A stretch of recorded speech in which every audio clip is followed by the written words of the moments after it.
Most people talk about growing a clinic, but very few have grown an actual movement. My guest today, Dr. Stuart Bernsen, has built one of the most impactful, largest chiropractic networks on the planet. Not by chasing numbers, but by building people, by implementing systems, and having purpose that lasts. Guys, this is going to be a masterclass in leadership, in culture, and what the future of our profession looks like. So let's go back to the show and stay until the end, because this one has so much value inside the episode. Now back to the show. Well, Dr. Stuart, welcome to the show officially. Before we talk about leadership, before we talk about scale, I want to start at the very beginning, because what I've noticed is behind every leader, every amazing human being, there is typically a story. Often the story defines who we are. And let's go back to the very start, before the CEO, before the clinics, before the success. Who is Dr. Stuart Bernsen, and what kind of environment did you grow up with, and potentially how that shaped the person you became? Yeah. If we rewind the clock 48 years, I was 10. So that tells you, how old I am. I'll be 58 in November.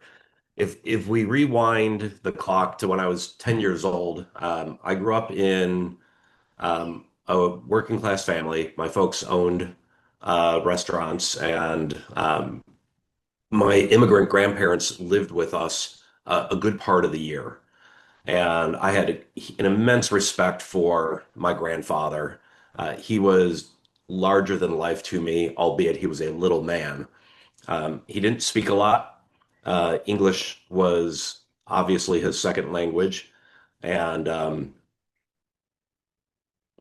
little side story about what I learned later about him was that he was, although a business owner, um, he sold women's undergarments um, in a very famous area for immigrant vendors in Chicago, Roosevelt Road. He was illiterate, What an and yet, entrepreneur. yeah, and yet he would sit on the living room sofa, which us kids were never allowed to sit on, and always had an encyclopedia in his hand. And so for years, I always thought that he was reading, and he wasn't, because he was illiterate.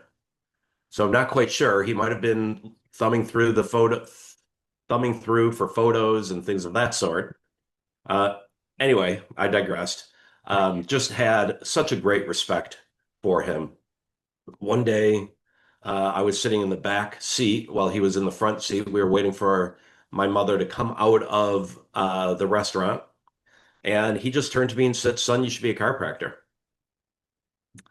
And 10 years old, had no idea what a chiropractor was. Nobody that I knew had been to a chiropractor that I was aware of. And I kind of tucked that away in my brain. And my mother had dropped my older brother and I off at the public library on a regular basis. And our job was to get books out and then meet her back when she came to pick us up. So we typically had about an hour, and we would go in and run around the library and wreak havoc running around the library. And typically in the last couple minutes, we'd grab some books, check out, and go meet her. The very next trip to the library was different for me. And for some of your younger listeners, this might be, not even have a picture of what it looked like. This Sunday, I went into the library, went up to the card catalog, and filed through all the little cards looking for books on chiropractic. And there were only two books. One was a government guide on the profession of chiropractic, fairly technical. And the other one was a philosophical book on vitalism and chiropractic. I wish I could recall what the book was, but I can't. But I can recall what the preface of the book stated. And the preface talked about that chiropractic and vitalism, that there's a force inherent in the body. And if that force is interfered with, dis-ease occurs. And chiropractors work with freeing and liberating that force. Now, let me rewind again. 1977, the runaway blockbuster movie in the theaters was Star Wars.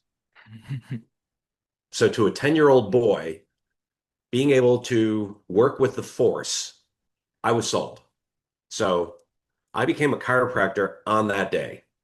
Now, of course, it took another 12 years before I actually got the degree, but I set my entire life and focus up in and around chiropractic, pretty much from the age of 10. Love that. So that's kind of my origin story, right? How chiropractic came into my life and how I was called into chiropractic. Thank you so much for sharing, sir. The force was with you since age of 10. Yeah. And what university, what college did you graduate from?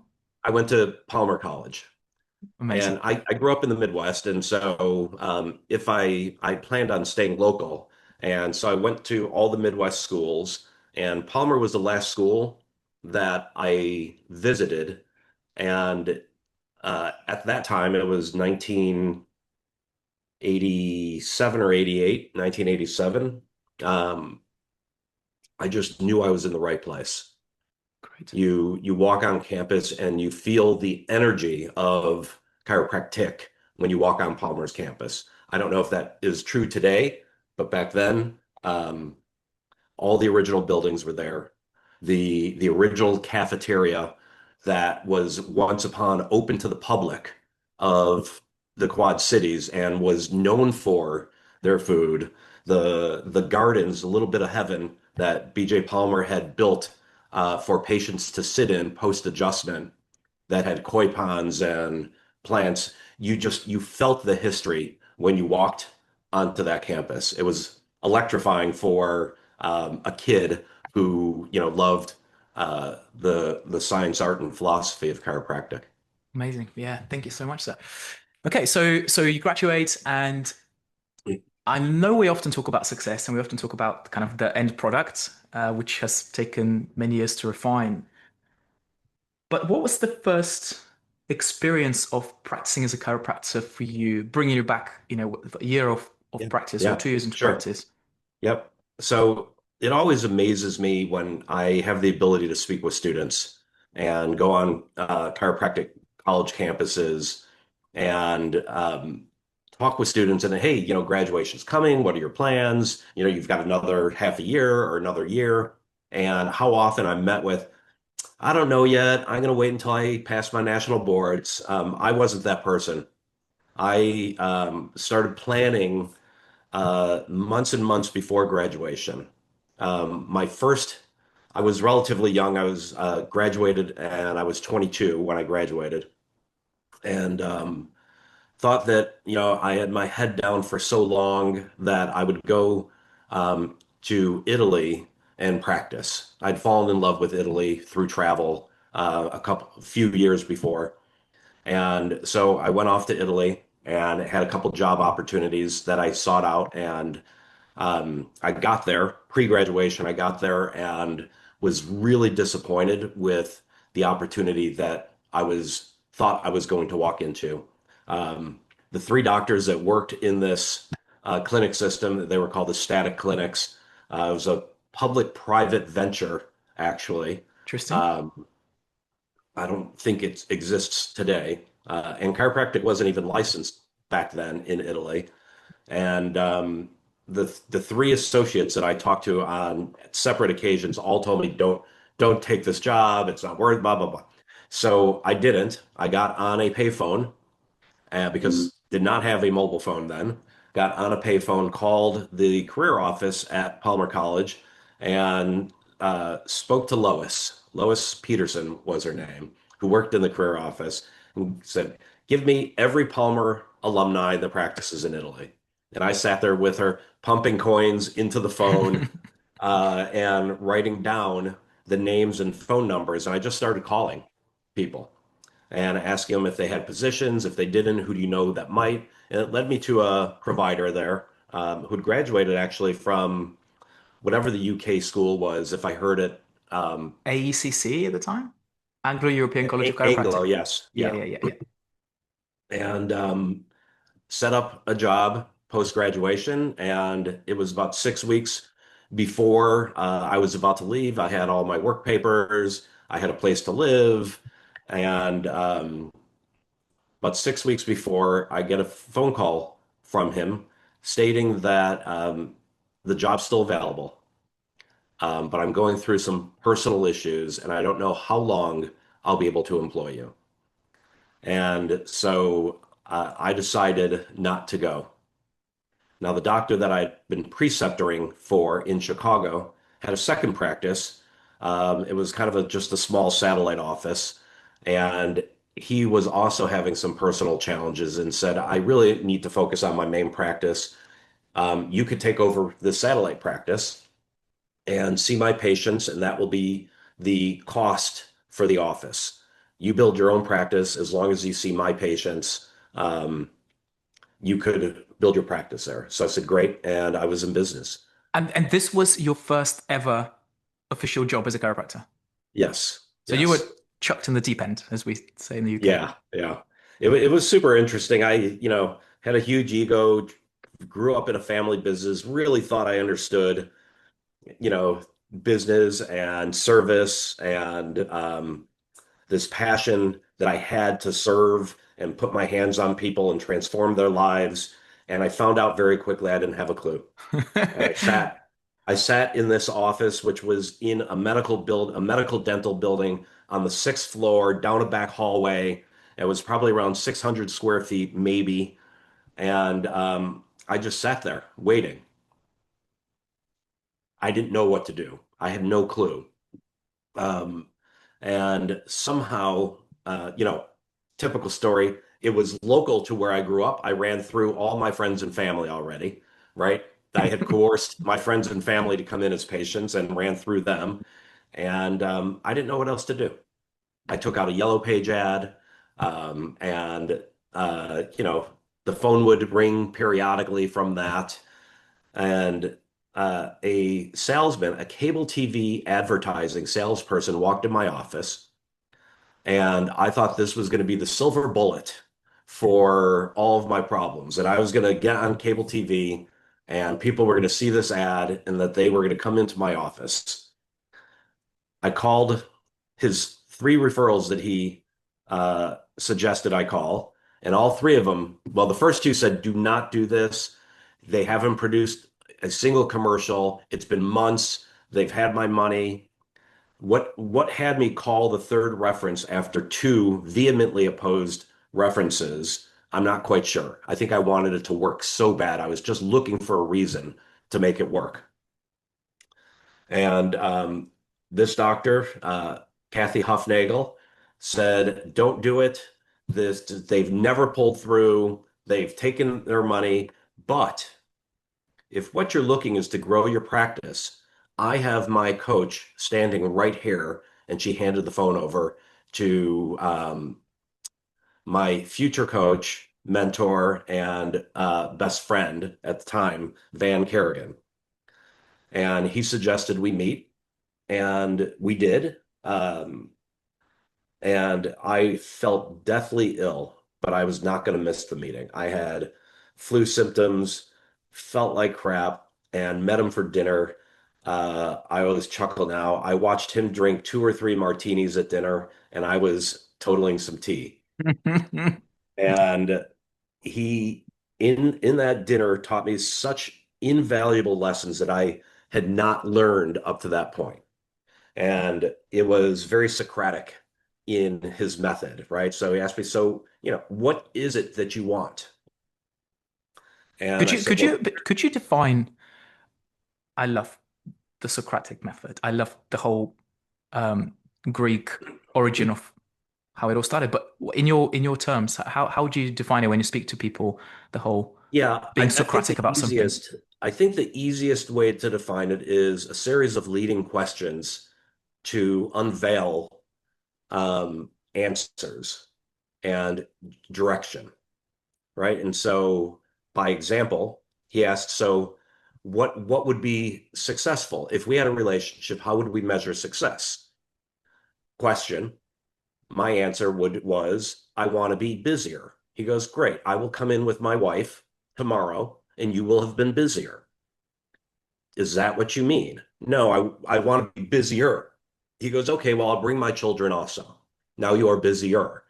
And so the lesson was like specificity, right? Specificity in the goal. And so we defined what the goal was. And, we did the SMART goal of, putting a time behind it, objective, how do you measure it?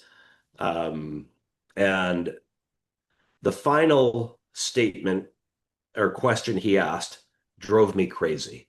Stefan, it drove me berserk. I was so uncomfortable with the question that it literally stopped me for months. And the question was, he told me his fee, and this was 1993. I was making more money waiting tables and bartending on the weekends than I was making in my practice at this Wow. time. Wow. And his fee was $1,500 a month. That was $1,500 I did not have. And he said, so you're going to write me a check for $1,500 a month. And if all we do is meet periodically for a cup of coffee that we buy ourselves, so I'm not going to buy your coffee. And all we do is have a conversation. And at the end of the 6 months time frame, you have either met or exceeded your goals. Have I succeeded in my job as a mentor? And my monkey mind, my educated mind went crazy. Like, what am I going to get from this money? What are you going to do for me? Well, what's it going to look like? And how are we going to get there? And and I asked all those questions. He goes, no, no, no, no, no. There may be some of that or all of that, what you're asking. But what I really want to know is if we do nothing other than have coffee and you reach your goal, did we succeed? And I said, I'm going to have to think about it. And it took me about 4 months of struggling with this question. And then one day, um, it became crystal clear. I had been so process driven in my life, as we tend to be, right? So you have to get a high school degree and you have to get high school, a high school diploma to be able to go and get your undergraduate degree. You have to step through all the prereqs of undergraduate to get into chiropractic school. You have to go through, right? So very procedural, that you have to do A before B to get to C, right? Hmm. And it finally dawned on me, none of that mattered.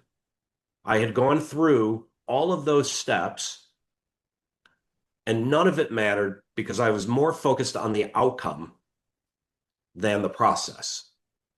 And it dawned on me that, yeah, why would I care what the process was as long as I had the outcome? Yeah, I love that. And that was probably the largest lesson I learned in that era was outcome over process. That if you have a big enough why, and just a little pre-frame, when I'm in the UK in March at UCA conference. UCA conference, it's going to be about what creating a why, and why having a big why is so important. When your why is big enough, the how-tos figure itself out. I'm so in alignment with what you're saying. But the one thing I believe, and that might be my self-limiting belief, one thing I believe that potentially people who haven't had as much experience or success to think from a abundance mindset struggle to understand. They need to know, I need Yeah, the steps, I need the process, I need the procedure. Um, and then you make the money, you make the success, you feel like you can breathe, and everyone says the same thing as you did when they get to the level of yeah. abundance, should we say? I'm not minimizing the procedural mindset. What has made Chiro One Wellness Centers so successful is that we standardize the delivery of chiropractic around procedures and protocols. And so we created hundreds of standard operating procedures, SOPs, around creating a successful practice. on a very large scale, right? 160 plus offices, 900 plus team members, 220 or 30 plus chiropractors, and double that of clinical staff. What has been driven by procedure and protocol. But behind that, the struggle to create all of that and the ups and downs, which I'm happy to go into, that has created the amount of scar tissue would have never been accomplished if I didn't have a big enough why to go through the pain of that growth. Understood. You would give up if you didn't have a big enough why. And that's why bringing the consciousness to your why is so important, because when times are good, it's easy to do what we're doing. We don't need the why when times are good. When you're flourishing, everything seems to be going your way. But the minute there's adversity or a roadblock or a crater that you have to go through or around, if you're not anchored to why to go do that, you're likely to give up and head a different direction. Yeah, yeah, yeah. I have so many questions. I had a little script. I'm completely going off script, and this is why I love these Yeah, interviews with people like yourself. yeah, So, okay, so the why. This is a question I'm selfishly going to ask for myself, and hopefully the sure. audience also Yeah, resonates. Um, but I need to give a little bit of context. So I come from a very poor background, and it was very difficult for me to think about giving back. Okay, so when I was first starting as a chiropractor, um, selfishly, I had to be able to pay the bills, especially after studying for 5 years. Do you do you think there is a place and time people transparently talk about? I call it the dark energy. So your okay, motivation and focus coming from a place of I need to prove someone wrong. I need to be able to provide my family with like dinner next Monday. sure, I have to sure. buy mom and dad a house because they haven't got a place to live in. Versus I'm being I'm being pushed towards something positive and energy Yep. where it comes from. It's all about giving back. Does that make sense? Yes. I think it's a balance of both. And if you study universal laws and vitalism, and you buy into it, um, that there is balance, right? It's literally the chiropractic philosophy of homeostasis, that um, you could never be out of fair exchange. Fair exchange exists, and the masses talk about fair exchange of not feeling valued um, for their service or their effort, and determine that they're out of fair exchange. I would contend that it's impossible to be out of fair exchange. You are blind to the value that you're being exchanged with. And so it could be, instead of the currency being dollars or pounds, the currency could be the building of your ego. The currency could be the success of survival. And so I don't think you could be out of fair exchange. And I do think there's a balance, a push-pull between what you might call, or what you refer to as dark energy versus light energy. But it's all energy. It's Mm, all what drives you. And there are times that you will be highly introverted and introspective and self-motivated. And there will be times that you are driven to serve outside yourself and sacrifice yourself for others. sure. Yeah, I think You will that's really do important. that inherently. Yeah, yeah. I think that's really important for people to understand because I get it. And there's so much to learn, as always, in terms of business success, building something bigger than yourself.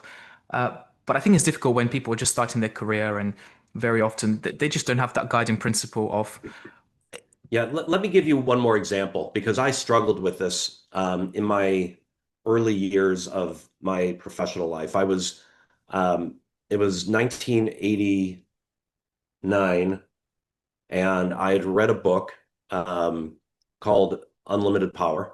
Mhm. And, it was Tony Robbins' first published book. And it was my first exposure to the self-help genre of books. And, later became a voracious reader of all things in that genre.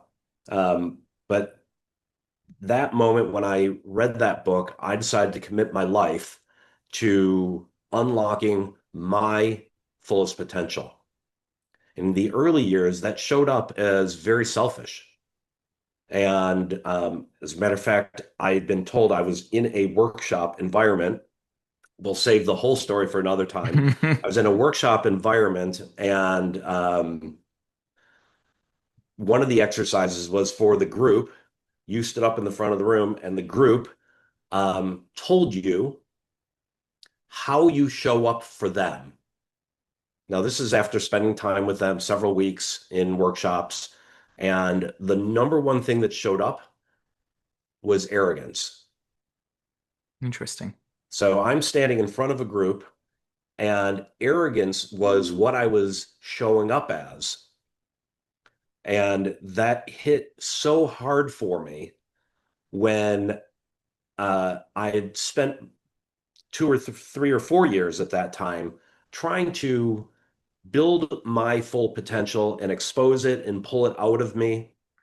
Um, and I believe it changed in that moment of reflection of, wow, it's showing up as arrogance. Um, and why do I want to express my full potential?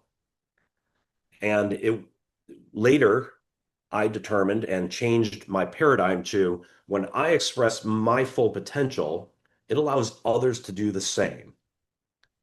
And that became my personal why, my personal vision that I do what I do so that every human being can discover their full potential. Not Amazing. necessarily express it because that's not my job. My job's to have them discover it. Their job's to express it. And I think that arrogance faded away, but the action didn't change, right? How I did things and who I was didn't change. My frame of reference of why I was pouring into myself affected others. You know, the old saying, high tide raises all ships, Mhm. right? And so our job personally is to raise our tide so other ships could rise with us. Yeah. And we have people like Tony Robbins to stand on their shoulders and kind of a Absolutely. lot of people. And yeah, for some reason, the first ever mentor you get has such an impact for the rest of your life on the way you think, the Yeah. way you Like, behave, the way you yeah. shape. Yeah, Yeah. it's very interesting. But I hope for people listening, I mean, I'm making a ton of notes here, but also thinking about who is your mentor, who is coaching, who is guiding you. Like, what are your principles that you're guided by? Because I'm a big believer, and I did a lot of work with Dr. John Demartini's work about discovering your why. So I'm so excited for March to be going to the UC and listening to you when you're on stage. I've spent hundreds and hundreds and hundreds of hours with John. Yeah, yeah, and you can tell some of the greatest leaders in the profession and in the world have very similar way of thinking. Their expression might be different, like you said. That's not the They're job of the universal coach. laws. Yeah, yeah, yeah. No, nobody owns them, right? Nobody Yeah. owns them. They're universal. Yeah, absolutely. So, so we skip forward a little bit, and Sure. all of a sudden, Chiro One Wellness Centers appears. But it didn't start with 160 plus offices. What does that look like Yeah. day one or office one? I'm so intrigued to find out. Yeah. Van Kerrigan helped me build a waiting list practice. Literally, now part of it was because of capacity in a very small office. I used the common hallway as my waiting room, and the landlord kept penalizing me and ultimately threatened eviction because I was using the common areas as part of my office. Um, I went out and looked for a place to another practice to move my office into to buy. And having had some early success, I thought I figured it out. I bought four practices instead of moving my one single practice. I ended up moving my first practice into a new space and then bought four other practices. But how does that actually work? Yeah, To you, it probably seems like peanuts right now because you guys had so many offices. For me yeah, to tell someone to open their own practice, it will give them an anxiety attack. To say, I bought four. There must have been a process that takes place. Yeah, it was a battle of egos that got me into this. I called on an ad, and the gentleman with a very strong Texas drawl said, are you looking for one practice or four?" I said, "Well, it depends on what you're selling." And like 8 weeks later, I bought all four of the practices that he sold, and I scraped together dollars. I had family and friends invest in it. I um, went and got a loan from a bank that they probably had no right giving me a loan for, but it was a sign of the times. And I failed wildly successfully You have to at explain. running those four offices. So it fell apart over a matter of 3 or 4 years. And I was bound and determined to figure out the business of chiropractic. So I sold off and or closed four of the five offices and went back to learn how to run and build a chiropractic practice. And so I made a study of that for about the next 6 years before I had it's very funny. You never say never, right? Never speak in ultimatums. As I'm speaking in an ultimatum, that's the paradox. I had vowed that I would never open up another practice and just run a single practice, and it was highly successful. I was making lots of money, serving lots of patients. It was a unique practice at the time. Not so unique today, but back then, it was an open concept, very high volume. It was cash based at that time, and it was a party every day. Oh, you Literally, had associates with you, or it was just no, it was I was solo. okay? I later hired some associates, but for years I was solo, ran it with just myself and a CA, Wow. and we were seeing 500 to 600 people a week on an 18-hour week. It was a machine, and it was a party, right? I mean, there's so many I lessons can tell that you're I could share smiling. with There's you. there's There's stories so there. many lessons, and I made a study of how to scale and reproduce a chiropractic practice. But it did dawn on me um, in the year around 2005 that I have had created for myself a very high paying job. And Why did that it didn't take you so long, do you align. think? Was there a lesson you I had was to having learn? so much fun doing it. I was really, really studying the business of practice and learning it. And the last lesson I learned was um, it wasn't reproducible. Hmm. And that came, and this is a great lesson for every chiropractor. Um, I had a very unique truck at the time. It was a large SUV and it was green. So when patients rolled into that parking lot, they knew if I was in the office or not. And I was open adjusting, and out of the corner of my eye, I see a patient stroll by slowly, rolls by, and it doesn't come in. I went to my CA after we were done adjusting. I said, and I don't remember the patient's name. I think his name was Keith. I said, "What happened to Keith? I saw him roll by the window." And she goes, "Yeah, he never came in. He missed his appointment today. He's already recalled." Um, and so when he came in the next day, I said, "Keith, what happened yesterday?" He goes, "Well, your truck was not in the parking lot. And, obviously I saw people in the office and the lights were on, but you weren't here." And I said, "Wow, I've been selling myself and not the chiropractic adjustment." Why he didn't see my truck was it was in for maintenance. I had a rental car, right? And he didn't come in because he was coming to see Doc B. He wasn't coming in for chiropractic. Sure. And that's when my eyes opened that, wow, I have to solve for this.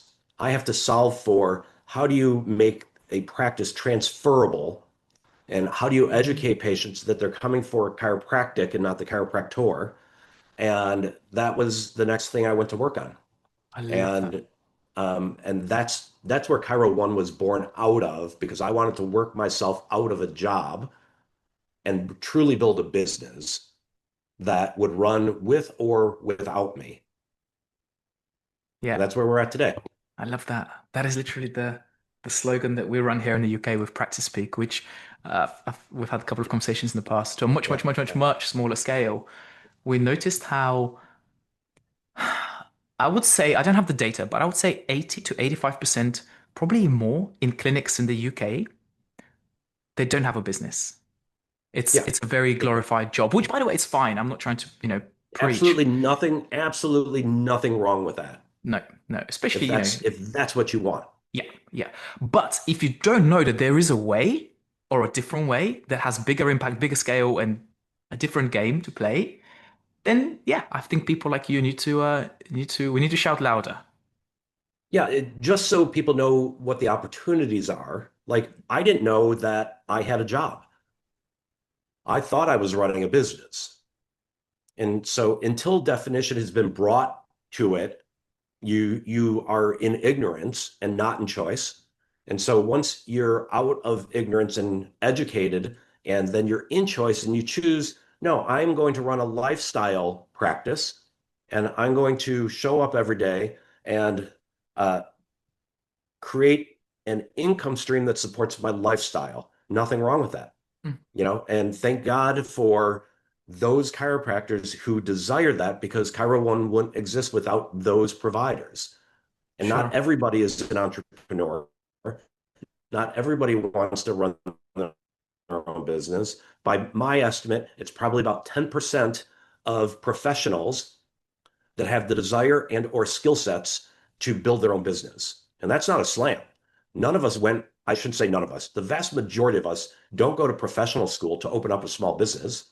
They go to professional school because they fall in love with the law, or they go to professional school because they want to be a neurosurgeon, right? They want to do their craft, and the unnecessary evil in some professions is to run the business so you can do your craft. yeah, wow. I've never heard it pitched this way or never heard it sort of being framed this way, but that's exactly what happens, right? Which is why I believe sometimes when we teach and coach clinics, some of the most invested chiropractors in terms of the technique and philosophy are typically the ones that are pretty bad at running the business because they're two completely different concepts. They actually Yeah, contradict one another. absolutely. Yeah, You yeah, see the same thing? yeah, absolutely. Yeah, Now there is a way to combine those, um, and it's a large challenge for most people to combine the provider mindset with the business mindset. Um, and it's actually where we have a mantra in Chiro One called P3.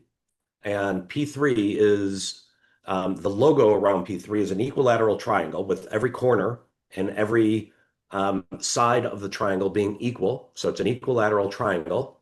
guys, a quick pattern interrupt and we'll be right back at the show. But hear me out. We have just launched the first ever UK free community designed specifically for practitioners who refuse to be average. This isn't for the light-hearted people. This is a private circle for a few of you who choose mastery over mediocrity. It's called the Chiro Circle. And it's a part of a community where people share their wins, but also people ask questions, and also people are looking to better themselves so they can help more patients, they can serve the public in a better, more standardized way, and people who refuse to just be average. We aim to be the top 1%. So here we have already 60 members who have joined the community, and we launched this in the last 2 weeks. What I want you to show you is that the community is very active and people already starting to ask questions and looking to learn, which is amazing. But we also have free content, which, in my opinion, is one of the most valuable things we can share with people, because across the board we have 5 clinics. My clinic alone sees 30,000 office visits annually. We have a team of 15, 16, 18 people now. We know the game of chiropractic. We know the game of people, and we know how to consistently create solutions for patients every single time. So here we'll be sharing recordings of previous boot camps. We'll be sharing things like Table Talk, the Rock Rocket, the Socratic Age, but also there will be lots and lots of content that we're building as we progress. So do not wait. All you have to do is click on the link below, join the group, and see what happens to your practice and to your personal life, because mastery is not just professional, it's also personal. Can't wait to see you guys in there. Click on the link below, and now back to the show. Okay, so just a technical glitch, but we are back on track. Dr. Stuart, you were just saying something phenomenally important, which was this concept that the two are possible. You can have success and you can have incredible business and people and the value you provide for the marketplace. And you said you have a 3P type of framework. Yeah. So in 2013, the business was going through a normal downward business cycle. And that's to say that we were in big trouble.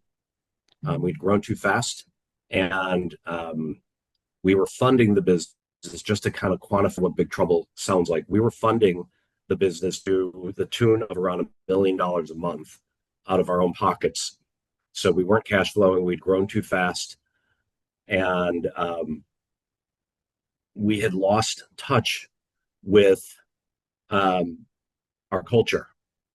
And so reflecting back one weekend on is when you don't pay attention to a relationship, it tends to go away, right? And that's true in any relationship. And in this case, it was a company relationship with our people. And I had noticed that if we put a lot of attention on our people, performance could suffer, meaning that if we create a 3-day work week, that might impact performance, and it might also impact our patients having availability for their adjustments. And so that's where P3 came out of and was born. I wanted to be able to rebuild our culture around something that could be sustained over a long period of time and become our North Star for any procedure or protocol that we do. And that was P3, around the equilateral triangle, that people, patients, and performance must be equal and must be equally addressed in everything we do. And so today, if there's a procedure that we implement or a product we want to introduce or a service we want to introduce, if we can't define how it serves P3, if it passes the P3 test, then if it doesn't pass the P3 test, then we shouldn't be doing it. Mm-hmm. And so we built this kind of looking glass through P3 to make sure that we're addressing all three of the issues. And early in my career, it was all about patients. And because I grew up in a restaurant environment where the customer is always right. Well, guess what? The customer is not always right. Right? And when I say that, what I mean by the customer not always being right is the customer doesn't necessarily know what it is that they want or what it is that they need, unless we, as a professional, tell them that. And you could have while we were, on our technical glitch and we were chatting, you could have a patient who believes that they're coming in and they believe they're in the right place to alleviate their pain. Now, if you as a chiropractor don't educate them and share with them chiropractic is, and for sure, chiropractic, as a matter of fact, I think it's too successful in relieving pain and symptomatology. But if we don't take the time to explain to that patient what the cause of the pain is, what the underlying problem is, we are doing them a disservice.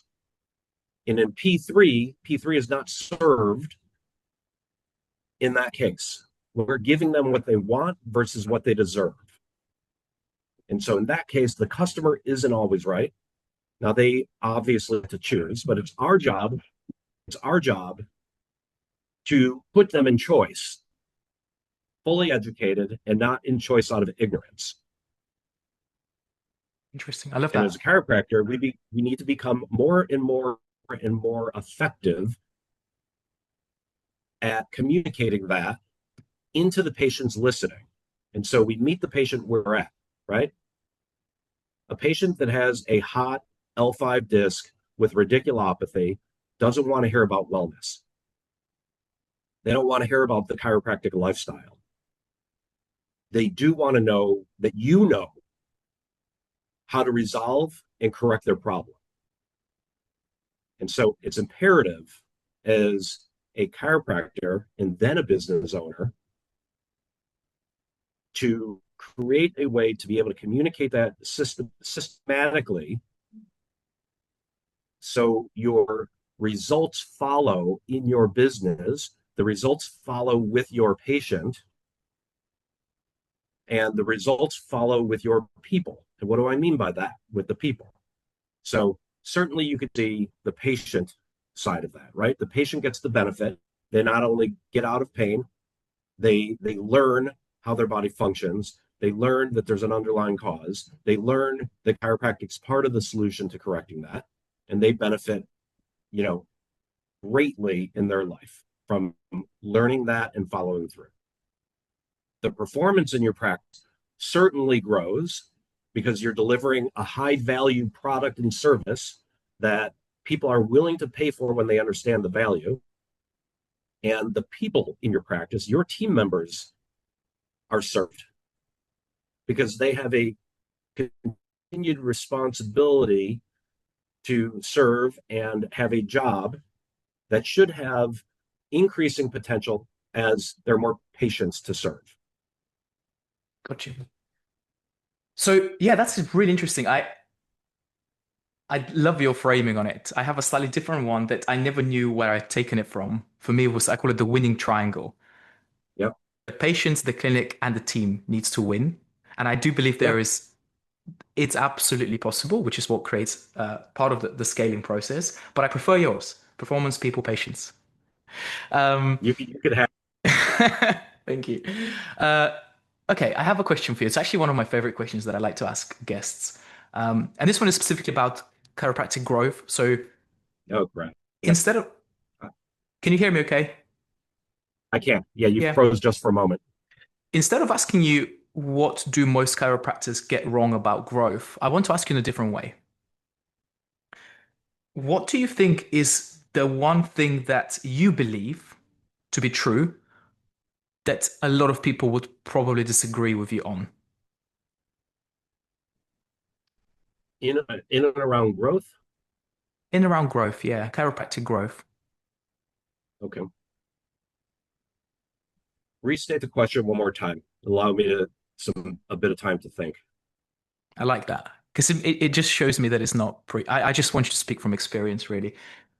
Yep. What's the Yep. one thing that you believe is true that most people would probably disagree with you on? Got it. Okay.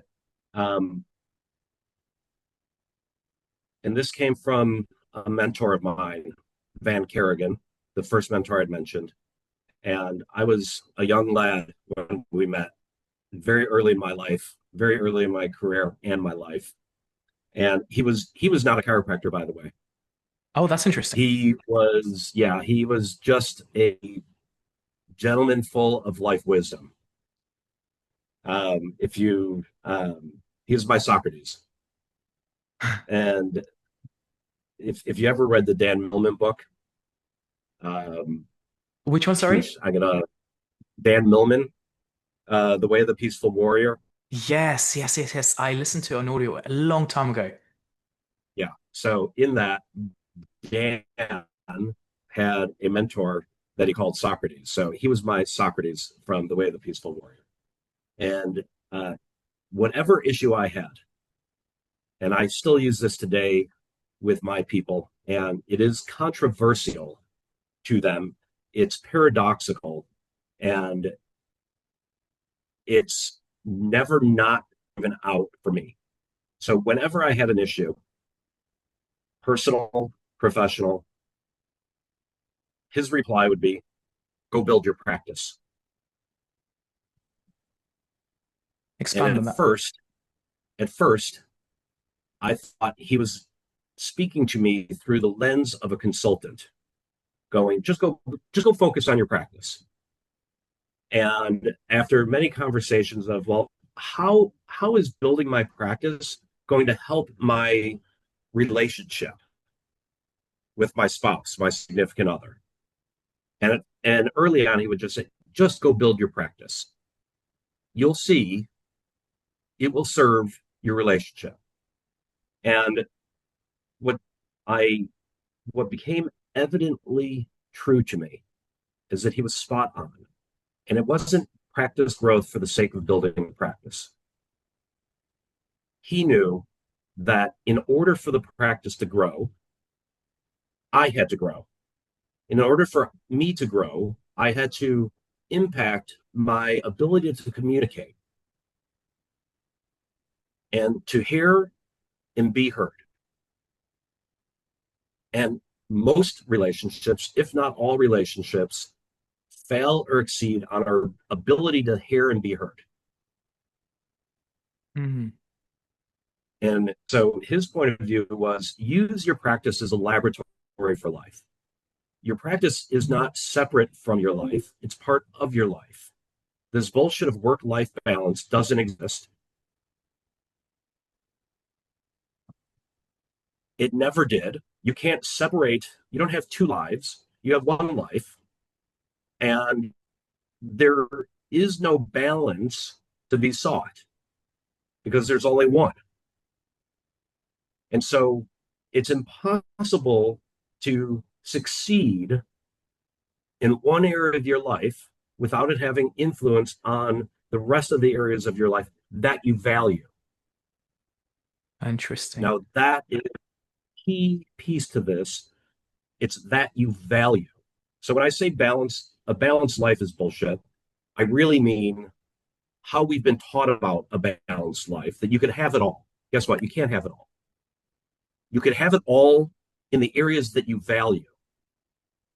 You're not going to have a balanced wheel with all the different areas of your life being the spokes and that wheel being true and balanced. It doesn't work that way. Wow. Where balance comes from is more of a scale where your highest values weigh more than the rest of your values. And so if you take your two highest values on one side of the scale, the rest of your values balance out the other side. You put more attention to your top 2 to 3 values than the rest of the values in your life. And again, this is a much longer conversation on fulfillment and where values come from. And values are really a commodity. And so it is antithetical to think that if you're having a problem in your practice, that solving that problem is going to influence the other areas in your life, because we love to compartmentalize our areas when you can't. It's all one. Again, this is chiropractic philosophy. Also, this is vitalism at its core. Love that. Just go build your practice. I'm going to remember this forever. Go build your practice. And every time I have a struggle, I hear that voice, and no matter, and still today, I still struggle with it. Like, no, I have to pay attention to the problem outside of my business. And every time I get focused in discipline, that discipline bleeds out through the rest of my life. Sure.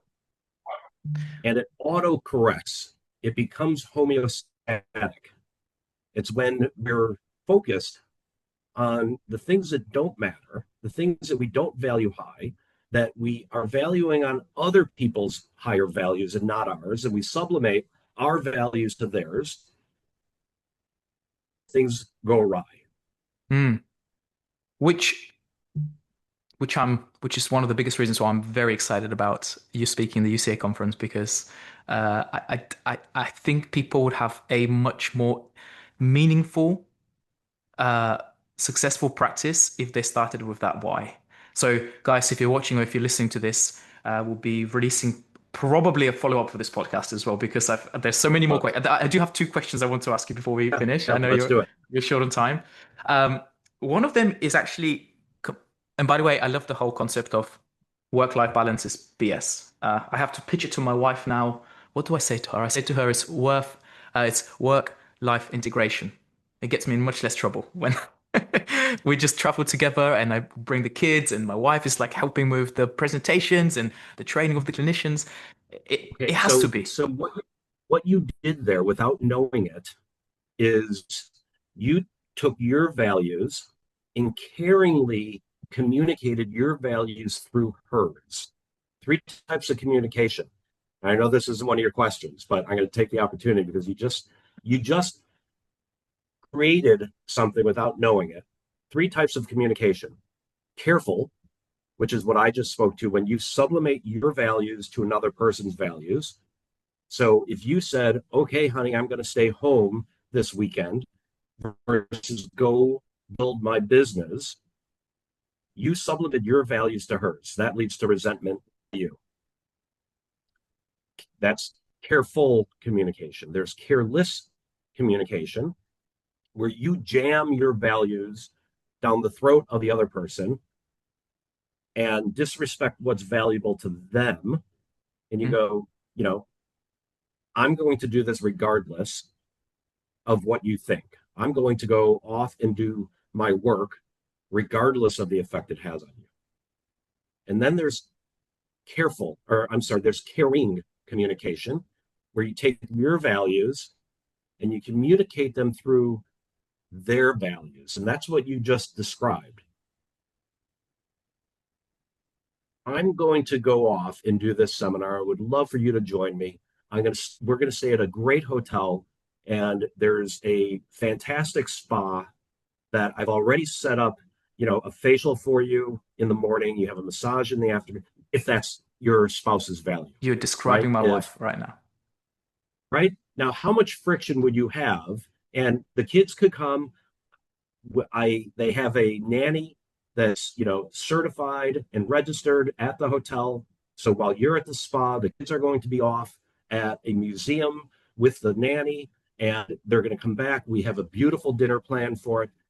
You just created an equilibrium between your values. That's so interesting. Careful, careless, caring. Yeah, Okay, I wasn't even aware that it's not a concept I've heard before. So thank you so much for sharing, sir. This is for those of you watching or listening to this, imagine the number of conversations you have with your team, with your staff, with your partner. The framework can be literally used in any area of your life. absolutely, absolutely, especially with your team. Yeah, yeah, yeah. Love that. Okay, so wow, this is amazing. We're definitely having to have another part two to the podcast, but I do have one selfish question because I struggle with this one a lot. So we have a team of 18 people in my practice. My business partner has another 3 or 4 clinics, and um, I'm like going into my mid to late 30s. But I find this, I call it the energy audit. I find this quite challenging to kind of know how to manage my time and also not knowing what's around the corner if I want to level up and play a different game. 5, 10, 15, 20, 30 clinics. What have Yep. you had to give up to get to your level? Because there's always a trade-off, right? That's a great question, and I believe that to the depths of my soul, that there's always a price to be paid. Mm, And it's super interesting when you look back. You if you're prophetic enough to start with, what am I willing to give up in order to have what I want?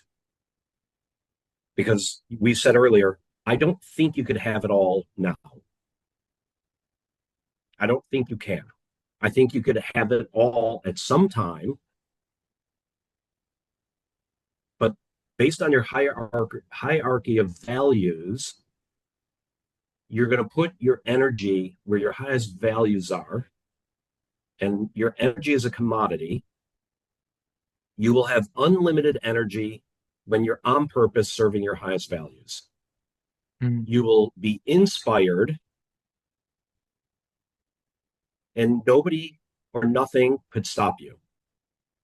When you're off purpose, out of alignment, not serving your highest value, you will need motivation to move you.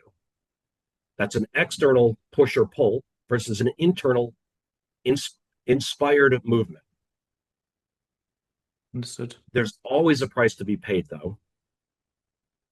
And the price diminishes based on your certainty of your why. Can you say that again? The price? Yes. The price diminishes based on the certainty of your why. Mm-hmm. Let me explain that a little bit. So the price to be paid diminishes based on certainty and size of your why. What do I mean by that? You will pay if you are on purpose in serving your why, your vision, your mission. There's no price that you wouldn't pay to set to fruition. And so you don't see it as a cost. You don't see it as a sacrifice. It happens automatically. And let me give you a ridiculous example, right? You don't complain about brushing your teeth ever. You don't wake up and go, oh crap, I got to brush my teeth again. You have an inherent value. Most people, I would say the vast majority of people have an inherent value to maintain their oral health and not have bad breath. And so we don't look at it, oh my God, I got to go out and buy another tube of toothpaste that's going to cost me $6. Our why is no different. When you have an inherent value, a large why, the costs to serve that disappear. Yeah, that makes so much sense. And it makes so much sense when I use a lot of, in my life and business, examples of professional athletes. It's painful to wake up 5 o'clock every morning, to do stretches for 1 hour, to eat under a certain calorific deficit, to train your muscles through hypertrophy, and to get the needle stuck in my back, and to fail after failure, because they have the gold medal. They have this vision. Yeah, they're there already. Yeah, they're there already. Yeah. But in chiropractic, we tend to actually, final question before we close the interview. Speaking about athletes and how elite a lot of them are and disciplined, you have been exposed to hundreds, hopefully, yep, definitely hundreds of practitioners, chiropractors across different clinics that you guys had. Thousands. Yeah, Thousands, yeah. In your eyes, I always think about this in professional football, in basketball, in NFL. What separates the good from the great? Um,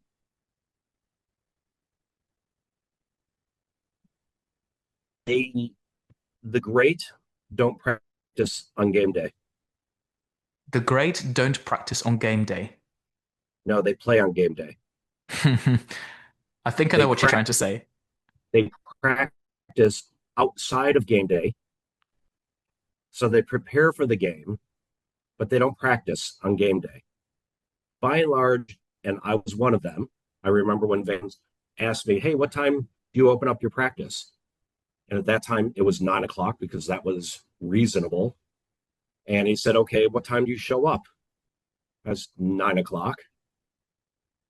And he goes, oh, that's interesting. So when do you prepare for the day? And I'm like, oh, crap. I don't. I walk eat the first patient.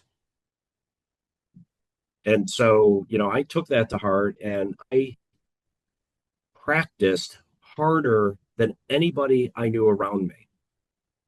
I practiced seeing high volume, not by seeing high volume. My CA at the time thought I was nuts. When I had the goal of seeing 100 people a day and I was only seeing 25, I shadow adjusted 75 patients. I had her pull travel cards for patients that weren't there. I had her direct the ghost patient back to the table. I ticked to the patient, just like I would if they were on the table. I adjusted the patient, cocked every headpiece, tore every piece of face paper, crumbled every piece of face paper, day after day, until I was seeing I virtually saw 100 people every day until I was literally seeing 100 people on game day. So when the game day came, it was a piece of cake. I had already been doing it.